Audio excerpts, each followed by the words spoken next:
start at 2:15 today. 2:15. Thanks. Thank you, Lena. Have a good day.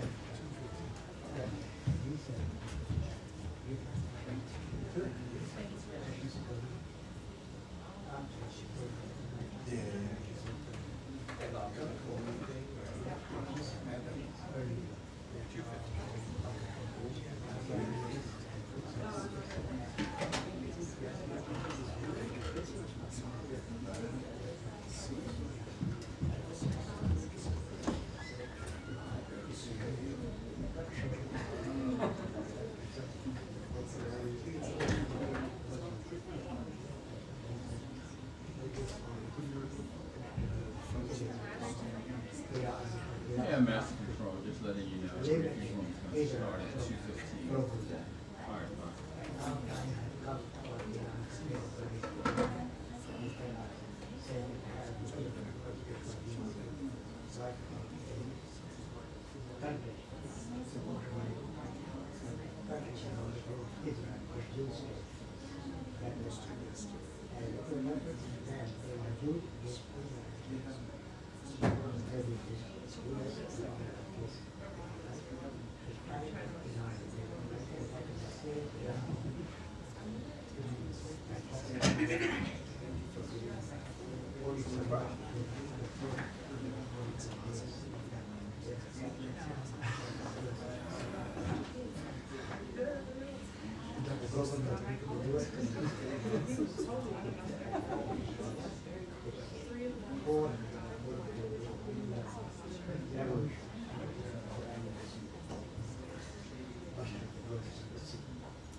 Complete and off nuclear facilities, nuclear sites, free, and that's possible, maybe only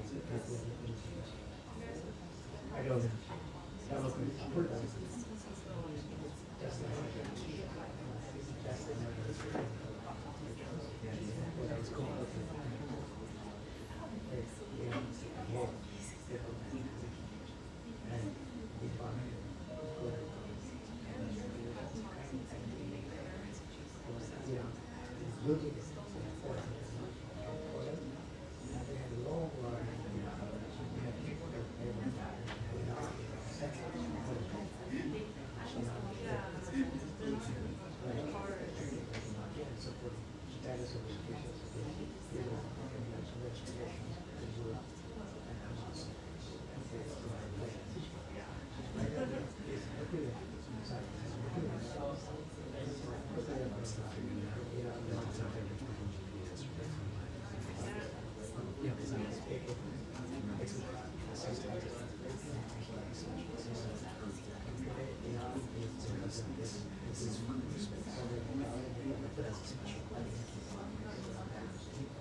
Yeah, I thought I had a question every time I came. Oh, gotcha. Okay, okay. This So, is what I have.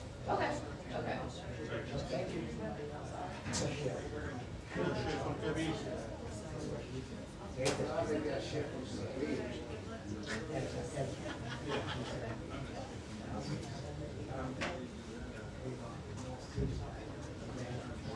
Complete and nuclear.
Okay. Good to see you.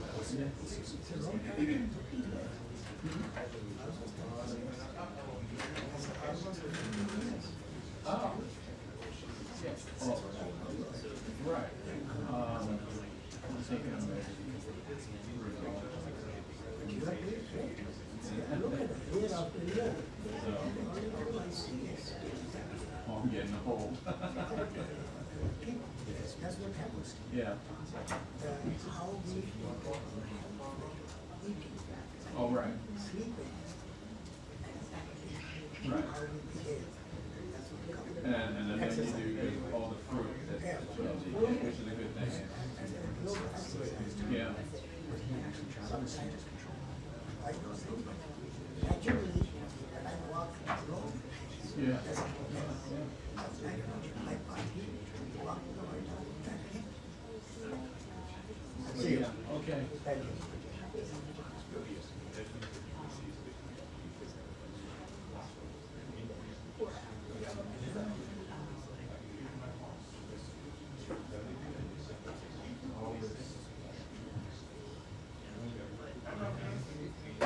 Good to see you.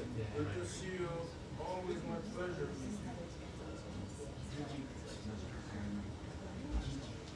Hi, Zizi.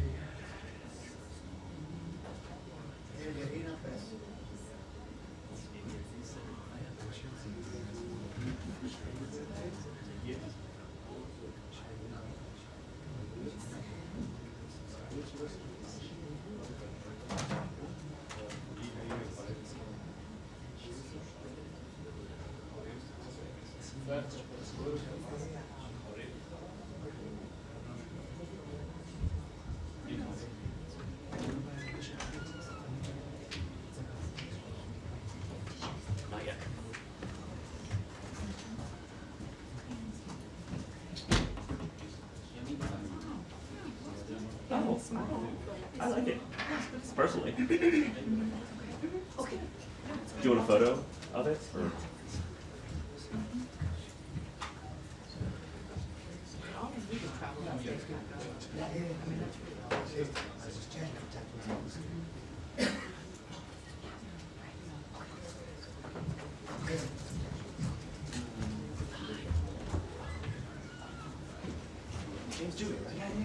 Don't worry. Good to see you. That's right, Malaysia. That's the one. Say again. So if they thought about it, I don't know if they decided one way or the other. Yeah. Nice.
Thank you so much. Appreciate it.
Yes,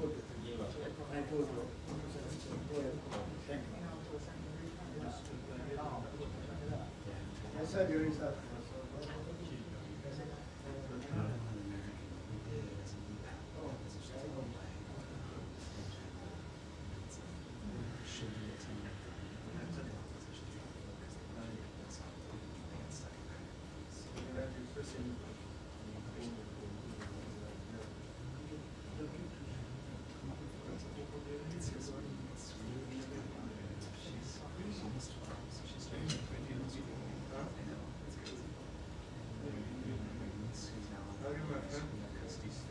Thank you. Thank you. How about you?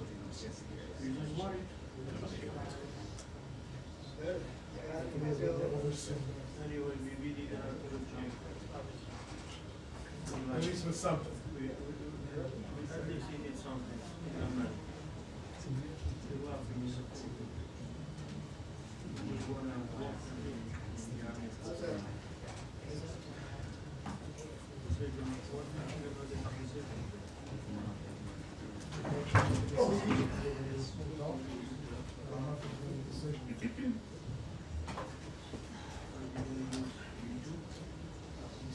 Taking more ownership of the situation.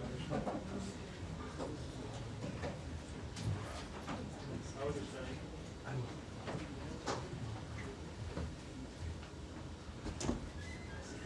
Yeah.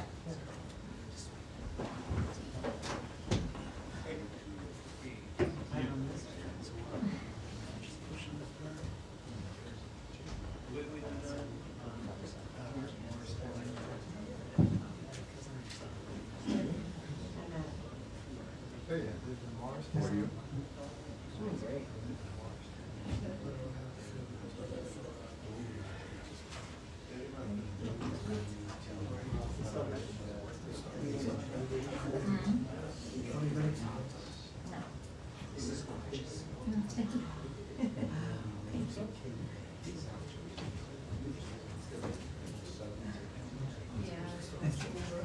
I'm sorry.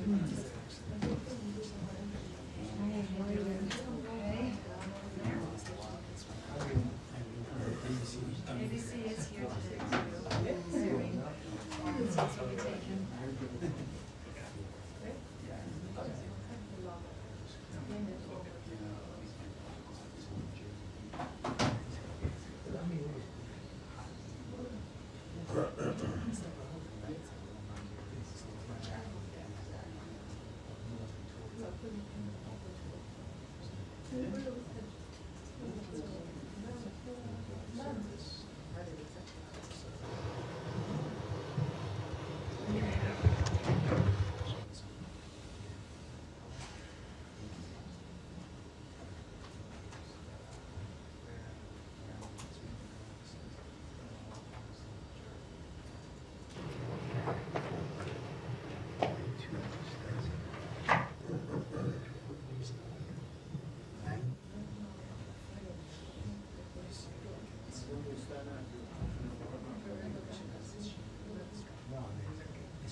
brings you over here today? Go ahead.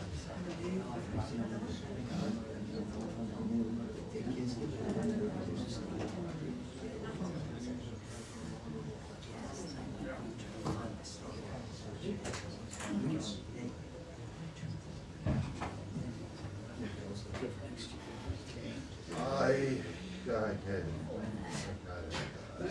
a heartbreaking but they look good.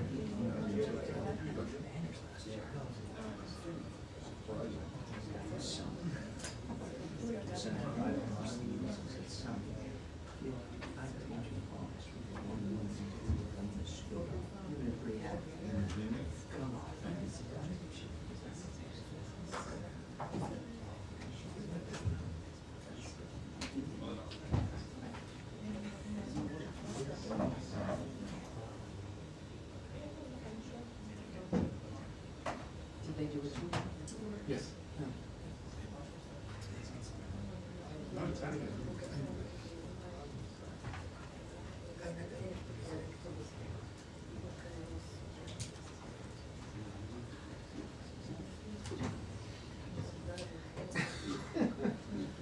Were you up there?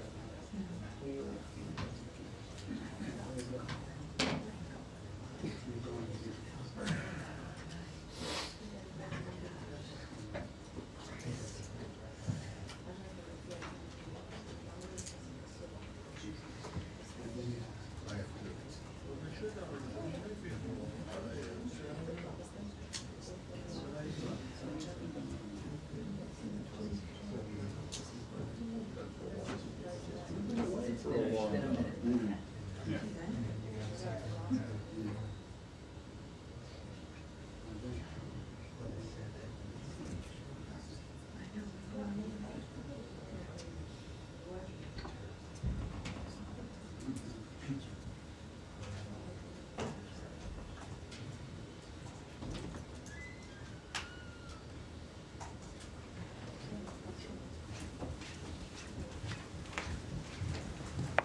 Thank you, ma'am.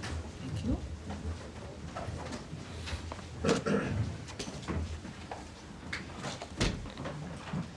Hi, everyone. Hi. Welcome back. Appreciate you being here. Thank you.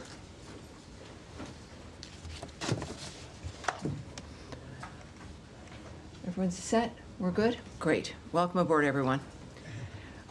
Thank you again for being here. For generations, the Middle East has been dealing with the world's largest state sponsor of terrorism, with the attack on Israel on October 7th by Hamas, reminding us of what's at stake. Due to the wisdom of the American people, President Trump's election to a second term has offered the world a chance to see an American leader committed to solving many of the world's existential threats with determination. Now, as the conflict between Israel and Iran continues, President Trump has also been clear that Iran cannot have a nuclear weapon. Secretary of State Marco Rubio has also stated that fact, as he has traveled the world working to implement President Trump's vision of peace and security. That statement has also been uttered from this podium many times. The fact that Iran cannot have a nuclear weapon is clear. As the White House reminds us, since taking office, President Trump has clearly stated no fewer than a dozen times that Iran cannot be allowed to have a nuclear weapon, for anyone who's unclear on that fact. President Trump has made the same pledge no fewer than 40 times before taking office, even as far back as 2011. One of the highest priorities of the Trump administration is the safety and security of the American people. To that end, the Department of State has established the Middle East Task Force to help coordinate support for U.S. citizens, our U.S. diplomatic missions, and personnel and diplomatic engagement. The task force is operating 24 hours a day. Over the past week, to help keep U.S. citizens informed, we have issued more than 30 security alerts to countries in the region and updated the travel advisories for Iraq and Israel. We remind U.S. citizens not to travel to Israel or Iraq and not to travel to Iran under any circumstances.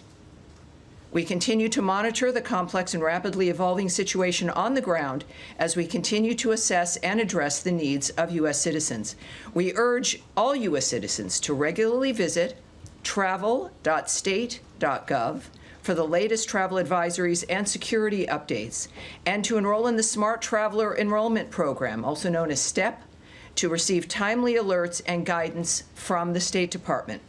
For Americans needing assistance, and there we have a bit of the website there for you, call +1 202 501 4444. That number again is +1 202 501 4444. If you're on that website, you can also click on that red box. It will take you to a page where you can search for the embassy of your interest, where you are, where you would like to connect to be able to get help from the embassy in the country where you are. And of course, the number's there as well for your closest U.S. embassy. I also want to add a couple other things here as we're dealing with this. It is certainly a rapidly evolving dynamic, but to conclude the topper here today, I want to recognize the State Department and other U.S. government teams around the world working under threat on behalf of the American people, particularly those in Israel and Ukraine, who spent another night sheltering in bunkers as they came under attack. Our priority is the safety of Americans overseas and here at home. It is the priority of Secretary Marco Rubio. It is the priority of everyone who works in this building, and the thousands of American citizens who work anonymously and whom you will never see, who are working in embassies and consulates around the world and working with those local nations to be there for American citizens and to help facilitate American diplomacy. Our priority is the safety of Americans, yes, here at home, but also overseas. We thank all of those working on behalf of the American people, all of you watching from home and from around the world. We thank you, and for everyone around the nation, we know and honor your work as we begin another briefing here, ready to take your questions. All right, yes, sir. Yes, hi, Tammy, thanks. Thanks for that. Could you give us some more details on this task force, how it's going to work, and specifically if it's going to help Americans potentially leave the region, be repatriated, or depending on the countries that they're in, and any more details you can give on that? Right. I won't be giving you, just as a reminder of how today is a little bit of a different day for the briefing. There is always things that I can't say to you. And yet we have a long back and forth. Sometimes we have a little bit of a debate. I won't engage in that today. My responses will be perhaps a bit quicker than usual, and I'll be moving around more quickly to reach as many of you as I can. There will be less that I can answer for you because of the circumstances that we're dealing with around the world. So it is, just want you to know, it's not personal, but we're working on certain things like the task force as an example. The task force is a group of people who are working, taking the calls of people, of American citizens around the world, making sure that they get connected with what they may need in that region. I won't go into the details of all that the task forces do, of course, but it's about information, making sure people here at the State Department and people that we get the information we need, but also people around the world, American citizens, get directed to the information that they may need as well. So I'll leave it at that, but this is something that the State Department does when there's a situation that requires it, and this is one of those times. Tammy, I'm sorry. Could I just ask Sure, about the Matt, phone sure, number? of course. The phone number that you get, if you call that number, which I can do right now, who do you get? You get an individual who is... The task force? Or? No, you don't get the task force. Oh, that okay. phone number is a general phone number. The task force is busy, but it is a separate unit that is established to take the calls to assist American citizens who call to the embassies. Particularly, you're going to be referred to embassies who can help you get what it is you need. So good question. Thank you, sir. All right. Yes, Andrea. Just a quick question. There's some specific consular needs. One in particular that I'm aware of and there may be more than one, is an American citizen in Iran, where there is no embassy, no consulate. Would that be the Swiss protectorate? Would there be other options? Is consular affairs give any advice as to what to do about Americans right now stuck in? I can't speak to any advice or information regarding individuals in Iran at this point. And what about American Israelis or Israeli Americans either wanting to come out or wanting to get back home? LL, I believe, has resumed flights in some small measure for people who, some people have kids in Israel and they were visiting the States. And they're American citizens. Is there anything that they can do? Where should they call this number? Well, obviously, if you know, and we encourage every American, when you travel, is to contact your local embassy or consulate, let them know you're there, make sure you know where they are, have those numbers, and that's what I would recommend, no matter where you're traveling, but certainly in the Middle East, is know where those entities are, know where the embassy is. So if you're in Israel, obviously it's Tel Aviv or it's Jerusalem. Are they open? Well, they will answer their phone. So there's contacts that can happen in the midst of all of this. And of course, I think that's the advice for wherever you are. But clearly, if you're in a certain area, it's obvious in this case that there are certain limitations in that region, and that contact the embassy, the one that is nearest to you, and you will, at the very least, make sure they know where you are, but also they will give you some options for the plans that you would like to make. Yes, Humaira.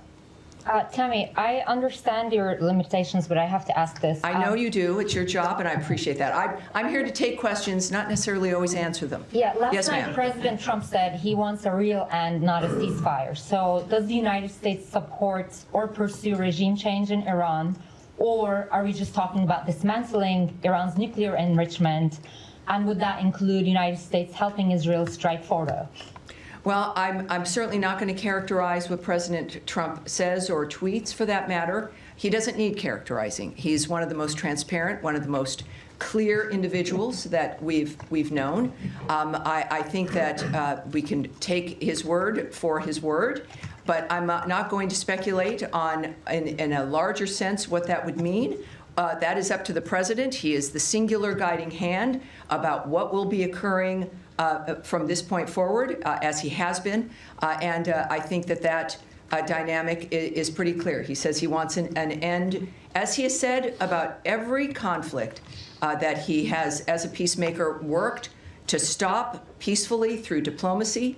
That has been his commitment, and he wants these things, as he said about a number of situations, not for a month or 6 months, but durable ends to this nature of forever wars. And that has been his posture, and that's his posture now. Okay, I have an easier follow-up. Yes, ma'am. How many people... I'll take a hard one, too. I'd say. How many people so far have contacted U.S. missions in Israel or elsewhere, American citizens, seeking help to depart the country that they're in the Middle East? Yes, I won't discuss those details or the numbers involved with the embassies. Are you guys planning to facilitate charter planes to get people out or military evacuation? I will not discuss what our plans are in that regard. Yes, ma'am. Just to follow up on that really quickly. Sure. Are you guys considering at all operations that would help Americans who want to leave the region from evacuating? I know that our commitment is to the safety and security of Americans around the world. All right? Yes, sir. Yes, sir. Go ahead. Tammy, would the U.S. government like to see a regime change in Iran? First of all, I'm certainly not going to remotely address that. It would require me to speculate or speak on behalf of the president, which I will not do. What we've seen, though, is clear, is months and repeated statements that all he wants is a peaceful world. His activity and the nature of the actions that the United States has taken and his special envoys have been rooted in one thing, which is negotiations, looking for diplomatic solutions to generational problems that he wants solved diplomatically. That has been his constant posture. And there has been nothing that has changed in what he wishes for, what he would hope to accomplish. And so, of course, that's not something I'm going to address. Is the U.S. government and the Israeli government on the same page when it comes to the intelligence about Iran's nuclear weapons program? That is a question for the White House and perhaps the NSC. That's not something I can answer here. Nadia. Thank you, Tammy. The president said he wants to see Iran offers unconditional surrender. I'm not going to ask you to comment on the president's statement, but I'm going to ask you if the secretary is involved in any kind of diplomatic missions with his allies, with the Germans, with the French, trying to offer something to the Iranians as a way out. Well, I, again, would not speak on the details of any diplomatic conversations, if they occurred, between whom, what those details would be. We know, of course, the Secretary and the President were at the G7.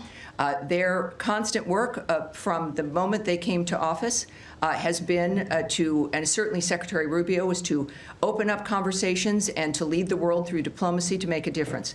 But that's the only thing that would guide me when it comes to the nature of the decisions they're making at this point.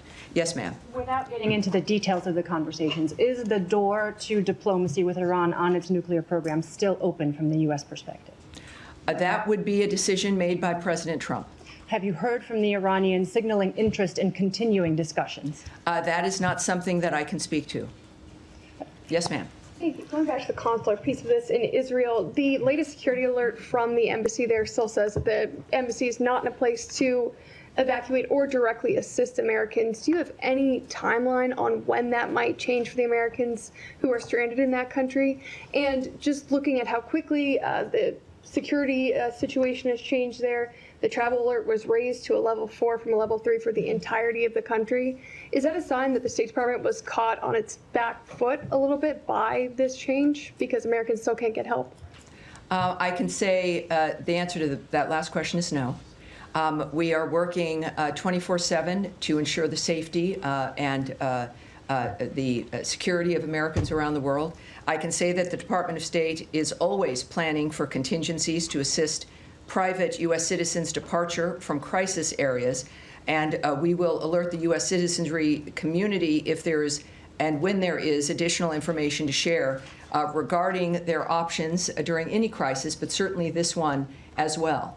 When it comes to how quickly people can expect a dynamic, the American government, the State Department, our militaries, you've seen all of these assets, all of these departments involved in this dynamic in one fashion or another, are working exclusively for the safety of this nation and the safety of the American people, wherever they may be. Yes, sir. Thank you, Tammy. At the top, you said that you're advising U.S. citizens not to travel to Israel or Iraq or Iran under any circumstances. Do you have any more general guidance for Americans in the Middle East, more broadly as a region? Are there other countries that you're advocating people depart from? Well, at our website, we have our travel alerts. We also have moved them on our State Department Twitter, our social media accounts. Those are for the public to see. Would there be, what is the specific one for people to look to if they want to look for specific country travel alerts? Is it travel.state.gov? So travel.state.gov, and you will see every travel alert there for you, depending on if you're going to be traveling. It does not just for the Middle East, or if you're in a country right now, you can get your information there. Yes, sir. Thank you. Two questions. In your topper, you also recognize American diplomats serving in Ukraine and Israel who spent another night in a bunker. Yes. But one of American citizens happened to be killed by the Russians last night in Ukraine. Do you have any comment, and will the U.S. government act to protect American citizens in Ukraine? Yes, we are aware of last night's attack on Kyiv, which resulted in numerous casualties, including the tragic death of a U.S. citizen. We condemn those strikes and extend our deepest condolences to the victims and to the families of all those affected. The President, in the recent past, has made his thoughts clear about striking the civilian areas in that regard. And just to reiterate again, which is at the thread throughout all of the work that we do, is the Department has no higher priority than the safety and security of U.S. citizens abroad, and we can confirm the death of a U.S. citizen in Ukraine, and we stand ready to provide all possible consular assistance. And out of respect to the family during this obviously horrible time, we have no further details to offer in that regard. And second topic, in light of Israel-Iran tension. Some of our colleagues from VOA Persian service were called back reportedly. How much do the events of past few days signify the role of VOA and other outlets to counter these narratives from U.S. enemies? Yes, I'm not going to go into the details of what we're doing when it comes to communications into that region or into specific countries. Yes, sir. Thank you, Tammy. Two Iran-related topics. Number one, the administration kind of kept this conflict between Israel and Iran at arm's length over the first few days. And now, since last night and especially into today, we're hearing the president say, we more. We have control over the skies. We know where the supreme leader is. He's kind of taking more ownership of the situation directly. Is that feeling trickling down to this building as well? Is there more of an ownership of the situation in the State Department as well? Well, I again can't characterize the feelings of the President of the United States. We know that he is our lead. We know that he is the guiding hand. We know that he is one of a few who know all the details, and he is clearly has a mission and an agenda that has involved diplomacy and changing the world for the better for people. In the meantime, of course, things change. Our experiences change. He's making comments that are a reflection of what what matters to him, and of course, what matters to the president matters to the State Department and every other department. I think that it is fair to say that his leadership and his re-election to the second term was because people here in the United States were tired of the status quo. And what the world has seen is a peacemaker and someone who can make a difference, and that's what they're looking forward to. Final question. Can I get in one more? One more. There's no special envoy for Iran. Several key locations in the Middle East don't have a confirmed ambassador. We speak often about the day after situation in Gaza. What about the day after situation in Iran? Is the State Department ready for it? Well, the State Department and the Trump administration, while you may not see things immediately, just because it's not maybe in the news or you're not present for things that occur, doesn't mean they're not occurring. I would remind everyone that the State Department, as I've found out, is sort of like the military. It's 24/7. It is not something that is a basic 8 to 5 dynamic. And it's because people are working around the world constantly. It is literally their mission. Personally, their work is what they do and are committed to. So while you may see a certain thing in a static framework, it doesn't mean that we have not worked on that or are not working on that or that things will begin to happen. So it's just a reminder that it's not about the day after. We are working before, during, and after. It is the anticipation of people with history and an experience when it comes to the history, not just of a building and of a department of the United States, but the history of people working on diplomatic issues throughout the world. And they work for this department. They are committed to those issues, and that is what makes the State Department so effective, in addition to the leadership that is afforded by Marco Rubio, as guided by Donald Trump. Yes, sir, you've been waiting. Tammy, the NATO summit is in The Hague next week. Yes. President Trump and Secretary Rubio came back early from the G7 summit because of the nature of what's going on in the Middle East. If this situation is still unfolding next week, should we expect some kind of changes to the delegation, changes to travel? Should we be anticipating that if the situation is still ongoing? You know, I can't tell you if anything will change. I know it has not so far. But as we have experienced from day to day or even sometimes hour to hour, things do change. This is a very dynamic event. We've all had our special situations that we're interested in, and we all want diplomacy to work, and we've been cheering on summits and ceasefire discussions, et cetera. But this is something that is moving, as things tend to, very rapidly. So I would say that anything is possible. But at this point in time, that is still certainly on the books. But that's going to be obviously that's a presidential trip. That's going to be up to the White House. And I'm sure will be affected by their decision making based on what they see. Yes, sir. Thanks, Tammy. 2 questions, please. First of all, can you tell me, sir? Yeah, Alan Fisher from Al Jazeera English. Very good. How do you do? Fine, thank you. The U.S. intelligence assessment on March 26 was that Iran was not working towards a nuclear bomb. What's changed? That the U.S. position seems to be that it was very close. Well, again, I can't speak to intelligence assessments, what may or may not have changed, or to the fact that it is President Trump and his team who are seeing things that matter when it comes to the decision-making, and I think that that's what's happened here. Second question is, if the president in his first term was willing to give the Taliban 18 months to come up with a deal, why was there only 60 days given to the Iranians to discuss something which is much more complicated? Again, I'm not going to discuss the details of the decisions made by the president. Andrea? I'm just saying that was Tulsi Gabbard's testimony in open session to the committees. Well, yes, and as I've noted, today is not that day. Next, yes? Yes, sir. Tie and the white shirt. Thank you. Is that you just suggesting that Andrea, the we're moving on, changed? please. Let's please I'm just be trying to able get to a manage this. clarification. Sir, in the back there. Thank you, Tammy. My question is, the other week we were talking about the negotiations between Iran and the U.S., and the president was very optimistic about it. And now drastically everything has changed, and we are talking almost about a full-scale war between Israel and Iran. How do you name the procedure right now? Has the negotiations failed, or how can we name it? My second question will be, the Iranian state TV has been targeted by the Israeli Air Force. How do you see that? Do you see a state TV channel as a legitimate target? Well, you'd have to ask Israel about their decisions when it comes to the choices with what they strike and what they don't. And on your first question, which now is already, what was your first question? My first question, after all this, after these escalations, how do you name the process? I would say that you would look to the President of the United States for how he is characterizing what has occurred. And he is very open and transparent with that, and does it with his many conversations with the media and also on Truth Social. He is clearly accessible, certainly with his remarks, and he has said a number of things on social media that I think might answer your question. Yes, Saeed. Thank you.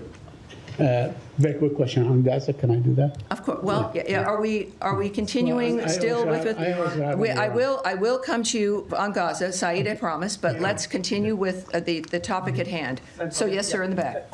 Thank you so much, Tammy. Two questions. One question on Iraq related to Iran. Iranian-backed group Qatar Hezbollah threatens the U.S. against interfering in the Israel-Iran conflict, which they said any American intervention in the conflict would prompt the group to target the U.S. interests across the region. Have you reached to the Iraqi government, and what's your message to these groups? And the second question, what's the State Department's assessment of diplomacy? Have you put diplomacy on a side, or you still believe that diplomacy can work with Iran? Well, again, I'm not going to comment on the nature of how the White House or the President or the DOD will respond to certain remarks or demands made by someone. So you'll have to ask the DOD regarding their reaction in that regard. I would also, though, I know that the President's Truth Social, he's made it very clear, even I think today, and I think I've got that right here. This is, again, one of the things we've learned about President Trump is that when he tweets, when he speaks, the world watches, and it's the most clear framework that we can learn of his approach. He has, I don't know if I can get to the exact one, but he has made it very clear that, oh yes, here we go.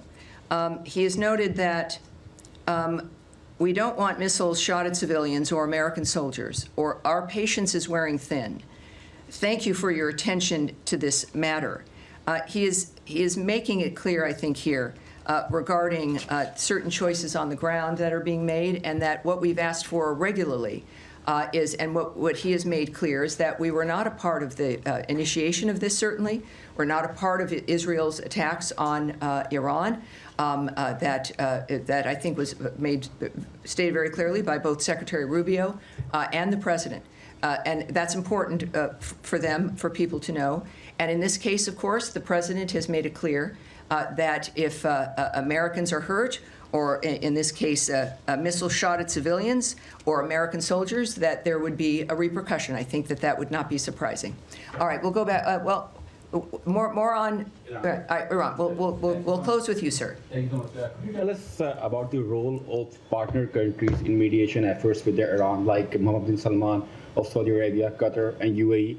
President Trump recently concluded successful trip to the Middle East. So what can you tell us about the role of these partner countries? It's clearly he went with a goal in mind. He makes deals. He's the best deal maker in the world.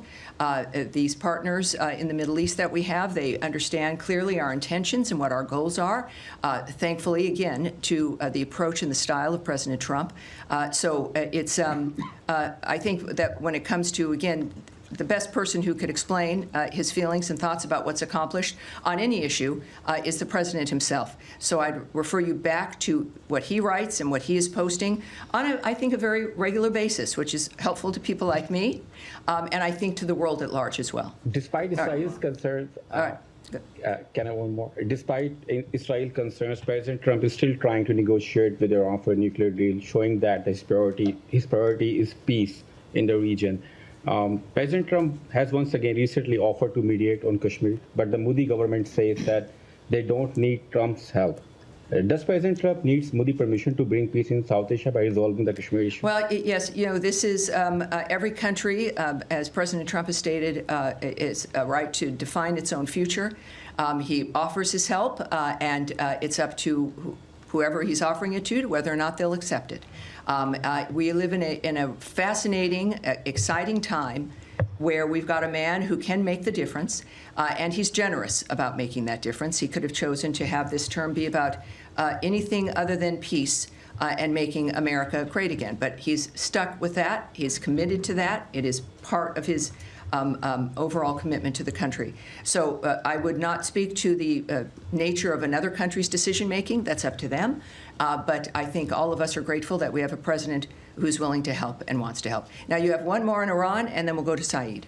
Can you confirm a report that the former Iranian President Mahmoud Ahmadinejad has been killed in Tehran? I can't confirm that or report on that or discuss it. All right, thank you. Saeed. Thank you. Very quick question on Yes, Gaza. sir. In the last 48 hours, or the last 3 days, dozens of Palestinians have been killed at the aid centers and so on.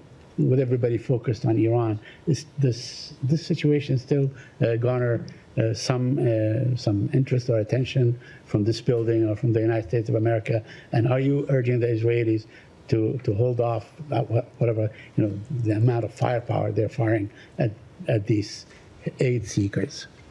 Well, we of course are always saddened to hear reports about any mass casualty situation or shootings. I don't know who isn't, no matter what the dynamic. The IDF has said a particular incident is under review, and that is helpful, and we'll see what their review comes up with. In the meantime, I think it is important also when it comes to the nature of the efforts to get aid and food to the Gazans. We now know, can report that the Gaza Humanitarian Foundation now is working at 4 distribution sites and has distributed nearly 26 million meals to date. So it is, again, a conversation about whether or not the State Department cares. Every day there's a demonstration. And when we think about the State Department, it's people. It's people who've committed their lives to a diplomatic life, to a life of foreign service, to a political life, to try to make the difference for the world. So we see that manifesting here. And as we also know with today's events and today's conversations, there's a reason why we need people like President Trump and the American commitment to peace abroad. All right? Yes, go ahead. Yeah, it's been reported over the weekend that the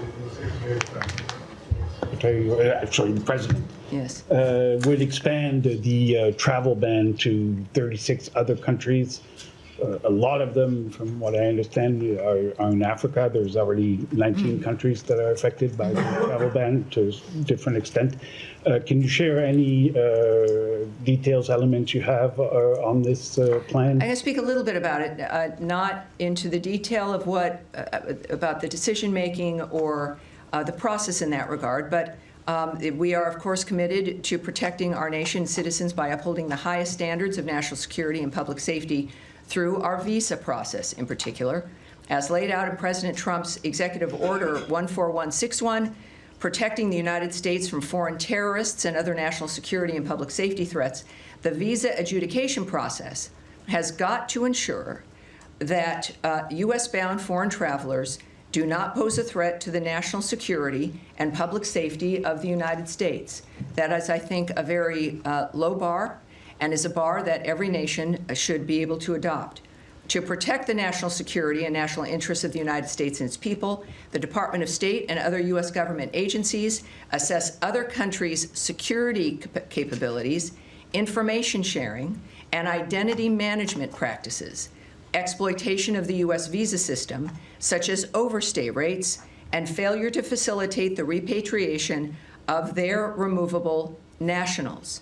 So, noting where a country, perhaps as you did, is located, the geo position, the actual location of a country, is not a factor, or what continent that country is on. These are about very specific aspects about whether or not the United States feels it can trust the information we rely on those countries for to determine whether or not they'll get a visa. We don't, we rely on the vetting and the presentation of information from other nations in order to say, yes, you can, or you can't come. In this particular instance, I think that it's clear as we're looking at providing a period of time, countries being told if they don't get to that point where we can trust them, and they've got to change the system, update it, do whatever they need to do to convince us that we can trust the process and the information they have. So that is the goal of this. The Secretary will have the discretion to determine whether or not someone is on that list, as we then also continuously vet the nature of what's happening within these conversations. And the goal is so that we can all move forward, so that people can come to the country. And that's our goal. All right. Yes, sir. Yeah, but I don't know why you're so far in the back, Michelle, but I'm sorry. With NPR, yes. Yes. Just following up on that, there was a deadline given for these 36 countries tomorrow to come up with their action plan. I wonder if you've heard back from any of them yet? That's incorrect. I can just tell you that that's not correct. The fact is that they will have a considerable amount of time to rectify whatever the situation is that the State Department has determined is affecting the nature of our trust in how we issue a visa. All right? Yes, and we'll take, yes, sir, with the beard there, yes. Thank you. Has the United States... Can you tell me your name, sir, and your outlet? Mustafa Abdo, Shafaq News. Okay, welcome aboard. Thank you. Has the United States received any official request from Baghdad to help prevent Israeli overflights in Iraqi airspace? And what is Washington's response to such a request? Again, you would need to speak to the Department of Defense and the White House regarding that. I won't speak to the details of conversations, certainly about anything of that matter involving any country. And I think that will be it for today. As we return, thank you all for your patience, and I expect to see you again later in the week. Thank you very much, everyone. Thank you. Thank you. Appreciate it.